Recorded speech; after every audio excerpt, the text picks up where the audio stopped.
The council employs about 13,500 employees, and we do a whole range of functions from collecting bins to actually planning, architects, engineers, social care. We do a whole host of activities. We first implemented COA HR Analyzer back in around 2001. The council had a number of key performance indicators dictated to it by the government, and we had to find a way to actually report on those indicators, and the product fitted what the council's need was. The HR Analyzer allows us to measure the human capital asset of the organisation. Quite easily we can get a whole range of measures to see how the organisation is performing and what the needs are.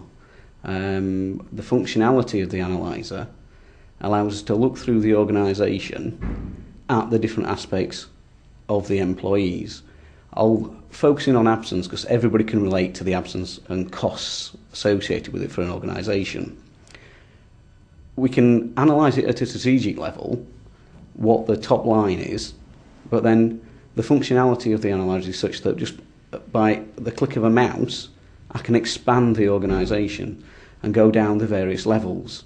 Now what that does, it allows you to analyse whereabouts the absence is in the organisation, what are the main causes of that absence, and then what can I put in place to change that and so improve performance. Nearly half of our absence in the council is down to two main factors. One is musculoskeletal disease, and the second is due to stress. Now, by analysing the data, we were able to go through the organisation and establish that within our home care service, 2/3 of that musculoskeletal disease was in that area. We subsequently decided to put in a special project with a private company so that when people were off with that ailment in that area, they were referred straight away for physiotherapy treatment. Now, by analysing the absence for that reason in that area for the first quarter in 2006-07 against the first quarter in 2007-08, we could immediately see that we'd actually achieved a 50% reduction in that area for that type of absence. So the financial ramifications of that across the organisation are quite massive. In the last 3 to 4 years, we've saved £5.6 million just on productive time. Now that's part of it. In the last year alone, the occupational sick pay, what we would have paid out, has reduced by £1.25 million. On top of those savings, there's also the savings for the frontline services what no longer need covering. Because if, say, a home carer went sick, we would have to bring in either one of our other home carers, who potentially we would be paying overtime to, or we might have to go to an agency and have all the agency costs. And that could either double or, in some circumstances, treble the cost of providing that service to that client. So there are massive benefits by reducing the absence. Our absence has come down from 13.8 days to currently around about 8 days. About half of the stress is personal life. It's not due to work. They could be going through a divorce. There's all sorts of reasons why people get stressed. Bereavement. There are reasons why people get stressed. People get stressed because of the financial. They can't afford the mortgage. They've got credit card. They're in debt up to their eyeballs. And it manifests itself in different ways. But when you look at stress as such, there's only about half of it is actually due to the work. But still, that's quite a chunk. So sometimes it can be staffing levels. If there are other people who are being off sick and you're having to cover for them, some of the roles what we provide are stressful. If you're in our children protection unit, taking children off of people or having the worry that did I do the right thing? I've left that child in that environment. Should I have taken them into care? Have I done the right thing? There's a lot of stress on our children and families social workers. So, but again, we can pinpoint which areas of the organisation the stress is. By going through the analyzer, you can start looking at what levels within the organisation, and you can quite easily locate that the stress largely occurs within our middle managers. It's quite obvious if you think about it, because the senior managers are passing things down for them to do and instructing them, and they've got the pressures to deliver, and then they've also got the employees below to manage, and they've got to get those employees to deliver. So it's quite logical when you look at it that you can actually establish what is the main reason. Another benefit of the HR Analyzer is the functionality, what it gives you. You can change a lot of the settings locally. So you can determine what your length of service bands, your age bands, your salary bands. Because whenever you find a piece of data to benchmark yourself against, whether it be another council or an external organisation, the data's never quite right how you want it.